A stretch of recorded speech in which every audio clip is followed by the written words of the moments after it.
Everyone is called to holiness. All Christians in any state of walk of life are called to the fullness of Christian life and to the perfection of love. And by this holiness, a more human manner of life is fostered also in earthly society. The Second Vatican Council emphasized a universal call to holiness, that general call of God to all the baptized to a life of grace and union with Him. This vocation is the call that gives human life its meaning and its destiny beyond this life. Over the years, we've got so busy doing the work that we've kind of forgotten to stay focused on the number one priority of the society, and that is for each of the members to develop a personal relationship with God and to grow in our holiness.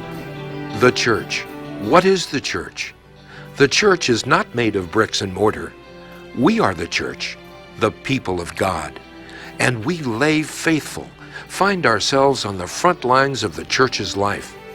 God calls us, issues all of us a vocation to holiness, which is manifested not only at Sunday Mass, but in our work and everyday activity. Holiness means belonging to God. This belonging is realized in baptism, because at baptism we are consecrated to God.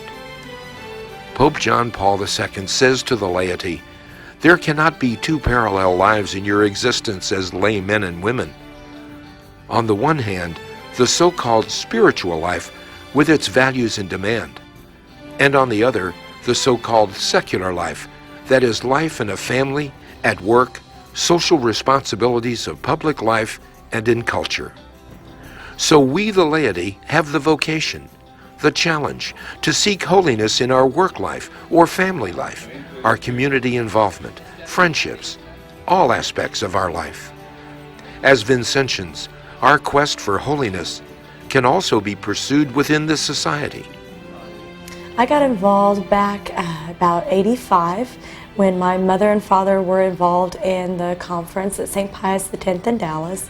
My dad was the first president, and I was literally on the floor sitting with them, listening and watching the conference as it happened, and didn't know it at the time, but I was being formed as a Vincentian and started learning all the prayers and started knowing all the confidentiality about cases and everything, so it's just part of who I was. I guess I can best summarize it by saying it's a tremendous gift, tremendous opportunity that I've been given to be part of the Vincentian family. It's truly a gift from God to be able to serve Christ every day in Vincentian life.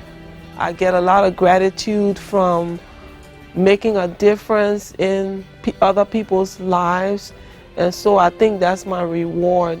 He got 15 men together and he had a meeting, and we started the St. Vincent de Paul Society at the parish. And that was back in '65, and been involved with it ever since. You know, we always say that St. Vincent de Paul was, Arsenal and St. Vincent de Paul, that they had a lot to do with the St. Vincent de Paul Society. But God had everything to do with it. God called us. And holiness is really the core value. I tell you, it's such an honor to be around so many people that are making such a difference in our world, truly building the kingdom of God right here on earth.